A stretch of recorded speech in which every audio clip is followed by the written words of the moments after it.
স্বাধীনতা দিৱসত বোমা উদ্ধাৰৰ ঘটনাই নিদ্ৰা হৰিছে আৰক্ষীৰ। গণৰাজ্য দিৱসৰ পূৰ্বে ৰাজ্যত পানী নসৰকা নিৰাপত্তা ব্যৱস্থা।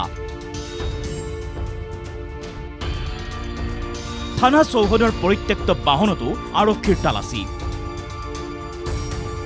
খানাপাৰা পশু চিকিৎসা মহাবিদ্যালয় খেলপথাৰত নিশ্চিদ্ৰ নিৰাপত্তা।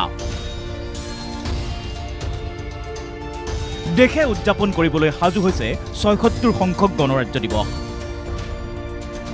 স্বাধীনতা দিৱস গণৰাজ্য দিৱস বুলিলে এক প্ৰকাৰ টোপনি নোহোৱা হয় অসম আৰক্ষীৰ। বিগত বছৰৰ স্বাধীনতা দিৱসত সমগ্ৰ ৰাজ্যত আলফা স্বাধীনে সংস্থাপন কৰিছিল ১৫টাকৈ বোমা। গুৱাহাটীৰ ৪টাকৈ স্থানতো আলফা স্বাধীনে সংস্থাপন কৰিছিল ৪টাকৈ ID। পাণবজাৰ, গান্ধী মণ্ডপ, সাতগাঁও আৰ্মি কেম্প আৰু মুখ্যমন্ত্ৰীৰ আৱাসৰ সমীপতে অতি গোপনে আলফা স্বাধীনে পুতি থৈ গৈছিল ID-সমূহ। আলফা স্বাধীনৰ সেনাধ্যক্ষ পৰেশ বৰুৱাৰ এক বাৰ্তাৰ পাছতে হাহাকাৰ লাগিছিল গৃহ বিভাগত। কেইবা ঘণ্টাৰ অভিযানৰ পাছত পুতি থোৱা ID উদ্ধাৰ কৰিবলৈ সক্ষম হৈছিল আৰক্ষী। সেয়ে তেনেকুৱা এটা দিন আহিলে এক প্ৰকাৰ টোপনি নোহোৱা হয় অসম আৰক্ষীৰ। ৭৬ সংখ্যক গণৰাজ্য দিৱসৰ প্ৰাক্ক্ষণতো ৰাজ্যৰ অলিয়ে গলিয়ে এক প্ৰকাৰ পানী নসৰকা নিৰাপত্তা ব্যৱস্থা। জলপথ, স্থলপথ, আকাশমাৰ্গত কটকটীয়া নিৰাপত্তা ব্যৱস্থা গঢ়ি তোলা হৈছে। গুৱাহাটীৰ থানাসমূহতো চলিছে আৰক্ষীৰ তন্ন তন্ন তালাচী। পৰিত্যক্ত বাহনতো চলিছে আৰক্ষীৰ তন্ন তন্ন তালাচী। খানাপাৰাৰ পশু চিকিৎসা মহাবিদ্যালয় খেলপথাৰত ৰাজ্য চৰকাৰে কেন্দ্ৰীয়ভাৱে আয়োজন কৰিব দেশৰ ৭৬ সংখ্যক গণৰাজ্য দিৱস। গণৰাজ্য দিৱসৰ পতাকা উত্তোলন কৰিব ৰাজ্যপাল লক্ষ্মণ প্ৰসাদ আচাৰ্যই। ২৪টা প্লাটুনে অংশগ্ৰহণ কৰিব গণৰাজ্য দিৱসৰ পেৰেডত। ৯৫০ জন আৰক্ষী অৰ্ধসামৰিক বাহিনীৰ জোৱানে অংশগ্ৰহণ কৰিব পেৰেডত।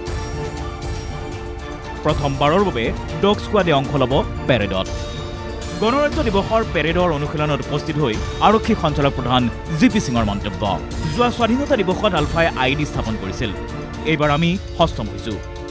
বিগত ৪-৫ দিন ধৰি সম্ভাৱ্য অঞ্চলসমূহত আমি অহৰহ তালাচী চলাই গৈছোঁ। কেইবাটাও CCTVৰ নিৰীক্ষণত থাকিব খানাপাৰা খেলপথাৰ।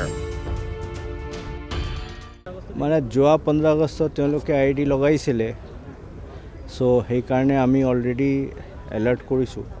আপোনালোকে জানে যে যোৱা প্ৰায় 4-5 দিন মই উজনি অসমত আছিলোঁ। তাত যিখিনি অঞ্চলত আলফাৰ মুভমেণ্ট আগে পিছে হয় এইখিনি অঞ্চলত আৰক্ষী বাহিনী, আমাৰ যিখিনি CAPF আৰু আৰ্ম ফ'ৰ্চেছ আছে তেওঁলোকক সষ্টম কৰি ৰখা হৈছে। তেওঁলোকে তেওঁলোকৰ নিজৰ অপাৰেশ্যন চলাই আছে।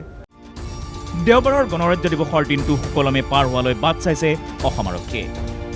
কেমেৰাত ডেনাছৰ বড়োৰ সৈতে বিনয় কলিতা ৰিপৰ্ট, NKTV+।